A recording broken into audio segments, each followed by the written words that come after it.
Hi there, I'm Kevin Mansoor, one of the co-owners of Scripture Wall Art, and today we are going to install a wall art to show you how to do it.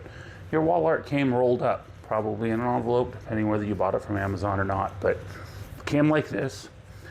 People get nervous if they're scrunched, if they're twisted, if they're bad. Doesn't hurt the wall art. You can smash them, whatever. That's why they ship in envelopes. It saves you money and it doesn't hurt the wall art. So don't worry about that. Simply unroll the wall art, break through the little plastic tab there, cut it, whatever, unroll it. This is a custom wall art that I made, well, for me, like this. I like to back roll it just a little bit, just so when I'm trying to put it up, it's not, trying to fight me and roll the wrong way. I just do a quick roll like this, unroll it. Now it's hanging pretty flat. Your wall art has 3 layers. There's a paper layer on the back. It's called the backing paper. In the middle is the wall art. That's the lettering there. Sometimes people think it's gray. It's not gray. All our wall arts are glossy black. It's looking gray because you're seeing it through a layer of tape. The layer of tape is on the top. The wall art's in the middle, kind of a sandwich. We're going to pull the paper off, which is going to leave the wall art on the tape. We're going to take and apply the tape and the wall art to the wall. Then we're going to peel off the tape, leaving the wall art behind. Very simple, very easy. Takes a little bit of practice sometimes, but if you just go slow and steady in your first one, most people do really well. So again, I'm going to pull off the thing. Normally I would do this on a table, but we're just going to pull it off slowly. A little easier on a table in case the letters start to stick to the paper. But there we go. This is garbage. That's my wall art on the tape. And now we're going to install it. So we're just going to take it like this. Depending on your install, you may want to put a couple little chalk marks or pencil marks to level it, just depending on how thing. Personally, I do really well with my eyes. I don't, that's just, I see spatially like that.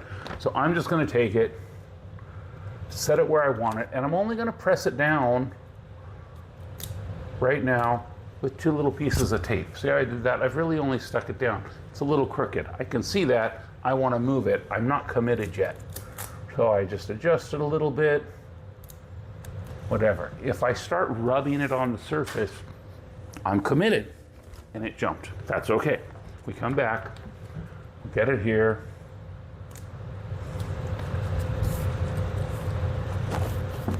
There we go. I think I'm high on the one end. So there we go. I'm going to go with that. Now, some people believe you have to have a flat squeegee or something like this to rub the wall art on the wall. I disagree completely. A lot of people tell you, oh, use a credit card, use a popsicle stick. The truth is, almost everybody's wall has texture on it. And you take a flat surface, you're only hitting the top of the texture. You're not pushing it into the texture at all. So you're not getting a good adherence. You're better off just to use your palm. Just rub it on. Work on the letters. You don't care about the tape. You just kind of want to go over the letters. Easy peasy. That. If there's little letters, sometimes you want to do a little extra. You just want to kind of give it this, and when you do it with your finger, you can feel you're pushing it into the texture. So we're getting it in there nice, like that. Okay, now our wall art's there. We just need to remove the tape. You don't want to pull it out, you want to pull it down, kind of like this. So when I keep it like that, that angle makes it real easy. Now, it's a good example. A letter's starting to come up. You don't worry. You just go back, rub that spot on good, and come back down. So this takes, a couple minutes. Takes a little bit of patience to get it on there. And every wall is different because every wall has a different amount of dirt, dust on it. And no matter how clean people think their houses are, there's always a microfilm. Also, the closer you are to your kitchen, the harder you're going to have time to install, because there's always a layer of film that comes out of a kitchen when you're cooking and hits the walls. And we don't see it. It's not really dirty, but it is there. So we're just going to pull this down. Keep going. You'll see the big letters are really easy. The smaller the letter, the more you have to just be a little careful putting this on.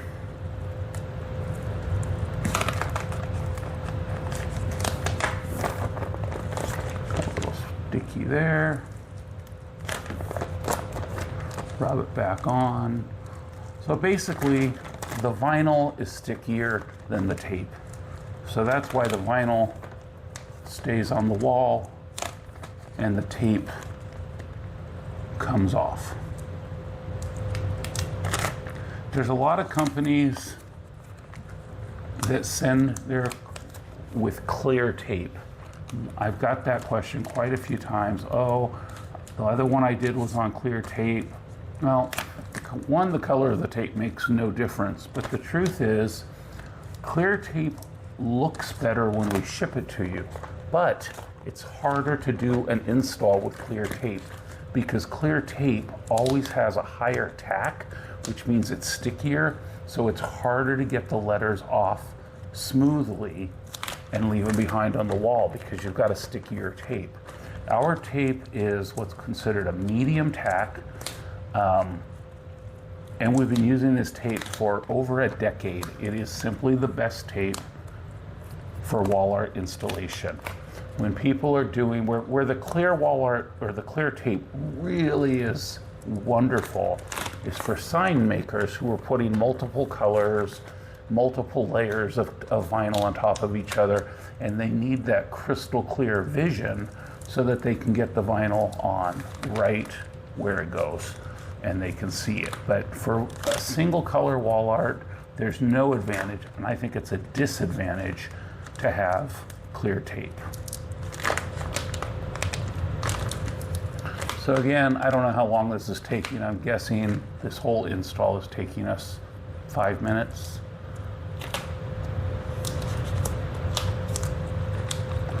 I'm gonna pull this down.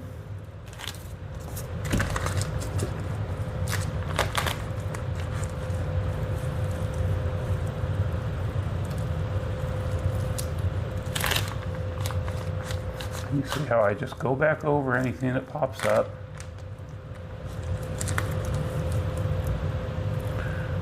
Slowly come down here.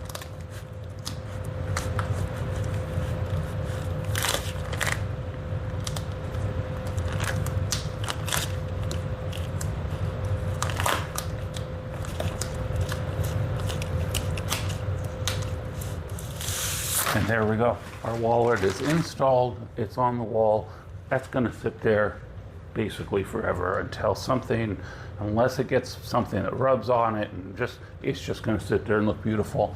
I usually go back over and just kind of touch the letters back on, just push them into the texture a little bit. And you probably can't see this in the camera, but up close you can see it's got the texture of the wall because the vinyl just conforms very nicely. I'm not going to push it on too much because I'm not leaving this here. I'm going to take it off. Maybe I'll do that for a video for you to show you how to take them off, but real simple. You peel them off. If they've been on a long time, you heat them up with a hair dryer. That softens the adhesive on the back and they come off very, very easily. They normally will not hurt a wall in any way, shape, or form. I'm not going to tell you never, because different people have different paint, and if the paint wasn't put on properly, it doesn't adhere as well. Whatever. But there you go. That's a basic install. 10-15 minutes first time. A really complicated one might take you half an hour, and that would be a 4 foot long one that's in panels where you have to line up the panels to put it on. You also notice there's no wrinkles, twisting it, scrunching it did not affect it. We had one that arrived to a customer in an envelope. There were tire tracks across the envelope. Postal Service, UPS, somebody dropped it, drove over it. I told them install it. If it doesn't work, we'll send you a new one. They had no problem. It doesn't matter. The signed vinyl is designed to conform like this. It's designed to sink into the texture. So there you go. That's a vinyl install. Check our channel for other videos. We have some on creative ways you can use wall arts besides just putting them on a wall. Some fun things you can do with them. Thanks for watching the video. If you have any questions at all, just use the contact button on the website and email us, and we will help you right out. Now, if you want to stick around for just another 51 seconds, I got a great trailer for my best-selling book, Avenging Love. Thanks again.